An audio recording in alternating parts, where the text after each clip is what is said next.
What is going on, everybody? Swag Kage here, and today I am joined by Clyde the Weeaboo. Say hi for everybody. How you doing, guys? Thanks for having me on, Swag Kage. We actually recorded this video yesterday and it got fucked up. Yeah, But... fucking... I was a dumbass and didn't record the call that we were in, but, you know, whatever. Yep, shit Water happens. under the bridge. Shit happens. But, fire away. What are we doing today? As everybody can tell by the title, it's about Sasuke Uchiha, one of the greatest anime and manga characters of all time, one of my personal favorites. A lot of people don't like him. A lot of people think that he's, like Crybaby, like all of these generic insults that you see tossed at him that you don't see tossed at other, shonen rivals or characters in his position. And that's actually one of the things that I wanted to talk about. What sets Sasuke apart from all of these characters and why it's not inherently bad. See, with shonen rivals, you generally have the same thing going on among all of them, like Kaiba, Hiei, Vegeta, fucking Grimmjow, like all of them generally are overly arrogant. They have some irrational hatred of the main protagonist. It's very set, it follows the Shonen Jump formula, and you can tell what you're getting into with most of these characters. Whereas Sasuke, despite the fact that he was created specifically to follow the Shonen Jump trend of the protagonist having a rival, doesn't really follow the same cookie-cutter mold or model that all these other characters do. It's good the way that you explain that, because he was introduced into Naruto, and the editor said we need a rival for Naruto, right? But the thing is, Sasuke wasn't introduced like Grimmjow, Vegeta, anyone like that. He's not a hot-headed character. He sort of broke the shonen trope in a sense, because I've said before that if you watch Shippuden, it's kind of like a two-story series which you're watching, because you're following Sasuke's story and Naruto's. Exactly. And Sasuke's quite unique. I mean, you can take it from here, but I just wanted to quickly interject, because that was a good point that you made.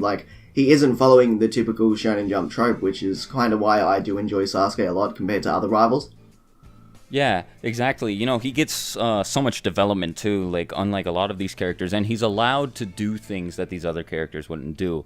Anime likes to job characters, and what I mean by that is killing off a powerful character, or just wanking a powerful character to show off that another character is incredibly powerful. This happens all the time in Dragon Ball with Frieza just annihilating Vegeta, Cell annihilating Vegeta, Buu annihilating Vegeta. That doesn't happen with Sasuke. It happens a lot in various anime. Vegeta's not the only victim of this trope. It happens to Kaiba so much, and various other shonen rivals. But Sasuke's different. It makes him a lot less predictable, and that unpredictability is good, because I like when I'm watching something and I don't know where it's going. And when you watch Sasuke fight Deidara, you don't know how that's going to end, because Naruto and Kakashi together couldn't take Deidara out, but Sasuke managed to do it by himself. Sasuke versus Itachi, before it was revealed that whole thing was a setup, I was really unsure who was going to come out on top. Despite the fact that was battle to the death. When Sasuke fights the 5 Kage, it's the same thing. Everything he does, I find, is interesting, and I don't think he gets enough credit for that, for being one of the most dynamic aspects of the show, and one of the most dynamic characters in anime in general, because he breaks a very prominent trope present in a lot of anime, and it's because of that, he's Kishimoto's given more liberty as to what he can do with him. Sasuke can do other things, and he also goes through a lot of character changes, unlike many of these characters, and it's just overall good. I think everybody understands what I'm talking about here. Yeah, it is a good point. I like the fact that Sasuke, compared to other rivals in the series, he's actually had his own sort of spotlight to shine, which is something I have a huge problem with Dragon Ball, because I'm a Vegeta fan. I've always preferred Vegeta over Goku, but seeing him get bitched in every situation, even in the Frieza movie, where I think everybody in the series that, was watching, every fan that was watching that movie wanted Vegeta to beat Frieza. There was no reason why he shouldn't have, other than shoehorning in the main character to beat him. Goku comes in, Kamehameha, that's annoying, but whereas in Naruto, you get to root for Sasuke if you're a fan of Sasuke. Like, you see him fight Deidara. That was one of the coolest fights in the series, in my opinion, because there was so much tactical planning. Oh, yeah, totally. Yeah, there was, like, so much planning that went into how he was going to beat him. And, like, you said to me in the call that we did in the first recording that, like, when he put his sword into the ground to find out where the bombs were, and then he stood on top of it, like, that was fucking badass.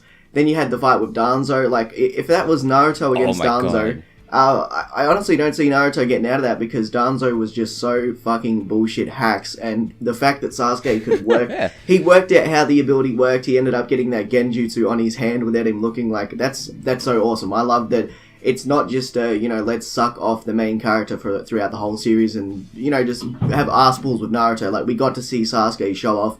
We got to see him do things which other rivals would never do, which is what you said too. And it's I'm glad that that's a huge thing in Naruto because, like I said, if you're not a huge fan of Naruto, you can root for Sasuke all the way up through Shippuden, and I thought that was cool. That's just my opinion with that, but yeah. Yeah, definitely.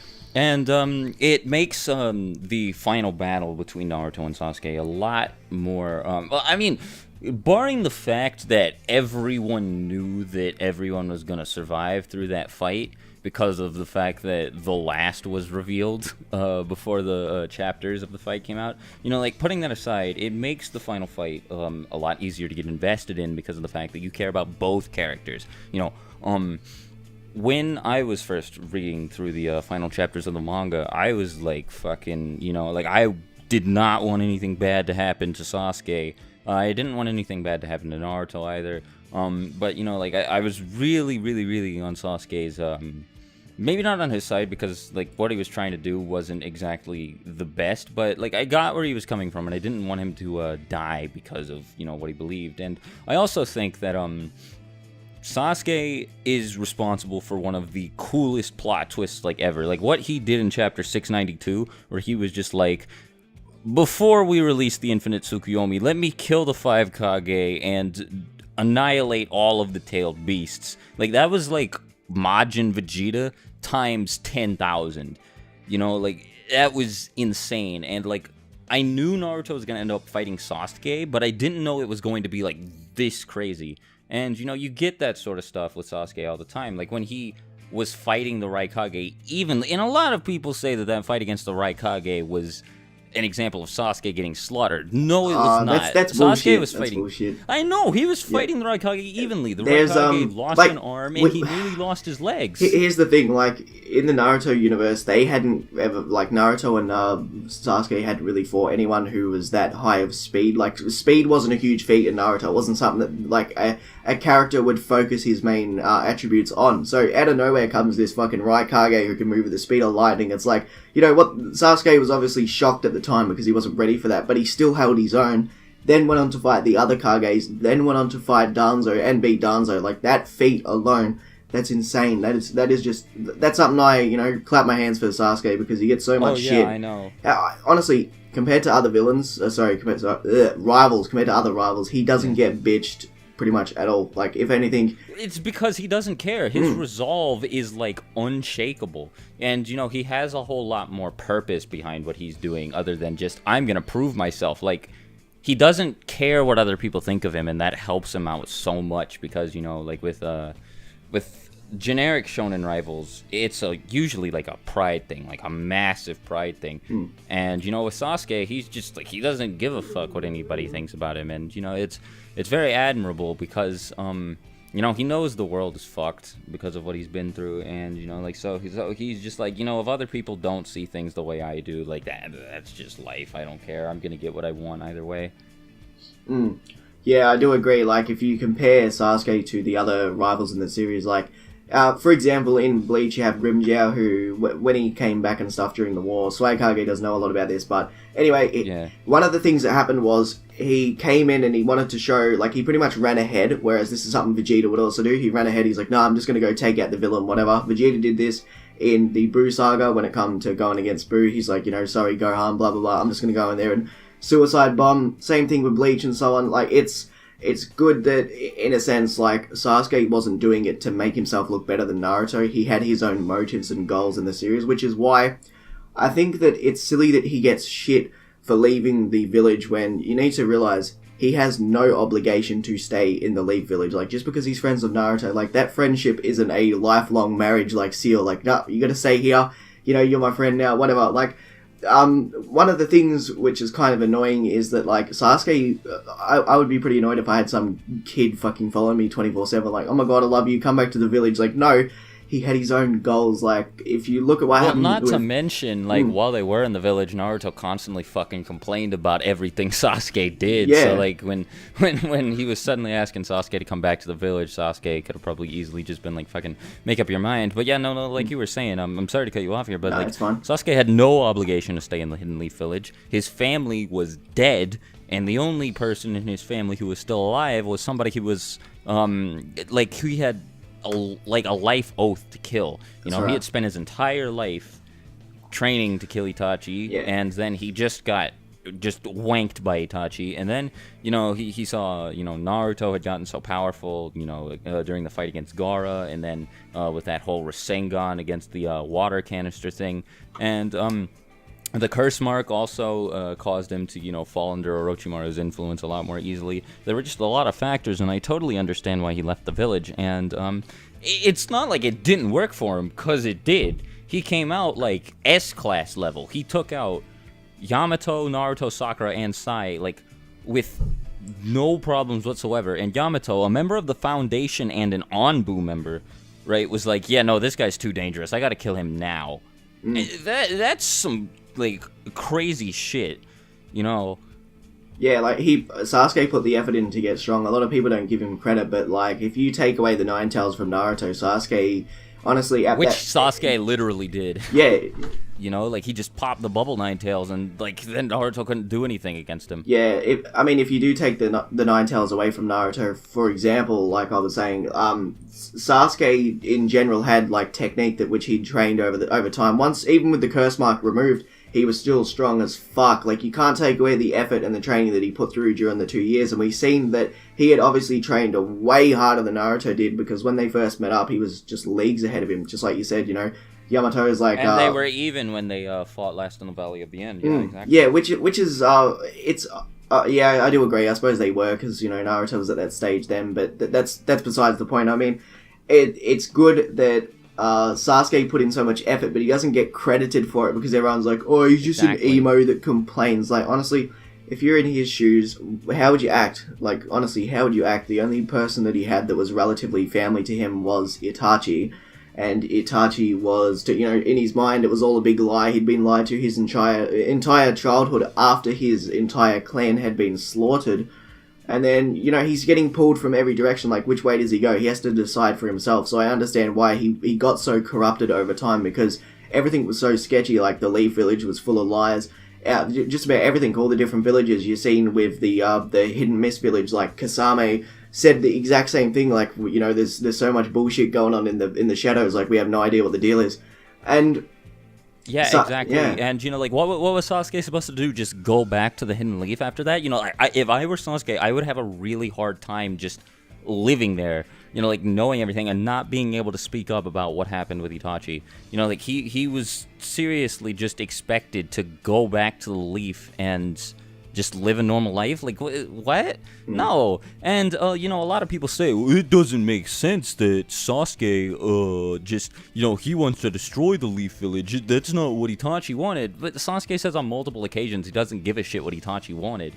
He loved his brother, but it's because he loved his brother that he doesn't care what he doesn't care what Itachi wanted. You know, like, it was just that Sasuke's life got fucked up, and, you know, he wants to handle that his own way. He doesn't really care what Itachi wanted. He's not going to live his life the same way Itachi did, because while he loves his brother, he doesn't agree with the way his brother lived. Yeah, and I think he's also annoyed that, like, he's probably thinking to himself, like, how can Itachi still want good things for the Leaf when they fucked him over so hard, because they literally used Itachi as a scapegoat. Like, regardless of how much you believe in, like, justice and he's a good boy, stuff like that, like, Itachi got fucked over. He got the shit end of the stick, and what he had to do was honestly ridiculous. I feel so bad for Sasuke and Itachi for what they went through.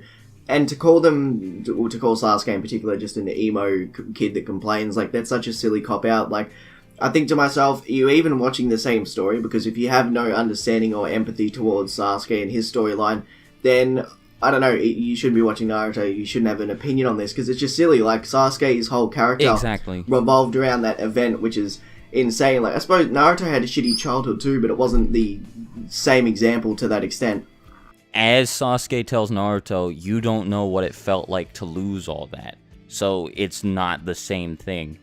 It was having those bonds that made it so painful for Sasuke to go through that loss.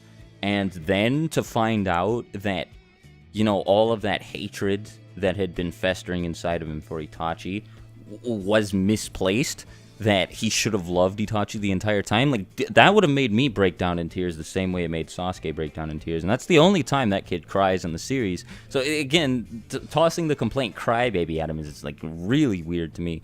But, like, also, everybody loves Gaara, and, like, Gaara was the exact same fucking way when he showed up. He was worse than Sasuke ever could have been. Like, he just wanted to kill people for no reason, and people are okay with him, and it's like, yeah, that's silly. Right, Gaara was a psychopath. Like, he was insane for the majority. Like, I'm glad that he changed, and, he did go for the good, of course. But definitely, like, not everybody's the same. Like, obviously Sasuke isn't going to be the exact same as Gaara and just decide, you know what, I'm going to be a good boy, let's go back to the leaf. Like, and like you said before, it's not as though he could just do that while he knows the truth of the leaf and all the Danzo backstory, because he needed to deal with that, honestly. If he didn't, the problem would be that, like, if he didn't kill Danzo, for example, he would still be pulling the strings in the leaf. He would have fucked around with Naruto becoming Hokage and Kakashi and all that stuff. There would have been so much bullshit that would have gone on with him. And it's not as though they could be like, alright, let's just go kill Danzo, because they couldn't. That's the thing. Like, if Sasuke wasn't a rogue ninja at the time and in the position to fight Danzo like he did, then that's it, Like, not killing Danzo could have been a huge problem for the Leaf Village, especially with after the war and everything that went on. And it's not like anybody likes Danzo either. Everyone, like, whether they like Sasuke or not, was rooting for Sasuke in that fight. And if you say you were rooting for Danzo, either fuck you or you're a liar. Like, that's really it, because Danzo's a piece of shit. The least likable character in the series. Yeah, I definitely agree. God, I do not like him, but that's a topic for another day. But all in all, I love Sasuke. I think he's very unique. I think he's a lot more complex than, many characters in his position, that fulfill his role. And I mean, like, that's really all there is to say about the guy. No, actually, that is not true. There's a lot more to say about him, but that's what I have to say about him. Just wrapped up in a nutshell. Yeah, I love Sasuke. One thing I've said before, just to finish off my last point on the whole thing, is that Sasuke, to me, feels like a main character in a sense, because he doesn't, like, he is the rival of the series, but he doesn't follow the same rival trait. Like, he doesn't just have this deep hatred for Naruto, basically, at all. The only time we've seen that was when he was frustrated at the fact that, I'm not that strong at all, like when he seen the Rasengan versus the Chidori, but, like, you need to understand that was because he was under so much stress to get stronger to kill Itachi, whereas we seen in Shippuden, the only thing that he had towards Naruto that he hated was that he was pestering him so much. Like, he just wanted to follow his own path, and that's about it, honestly. Like, you can understand why he was so annoyed, because, like we've said before, he was just under so much pressure, and there was all these lies, and he was getting pulled from every different direction, like, do this, do that. Like, yeah, I can understand why he was so insane for the majority of that part of the series in Shippuden, but yeah, I don't think he deserved the hate that he gets, especially because of what he's gone through. And a lot of people just, they just toss him to the side like, oh, he's just an emo, whatever. Like,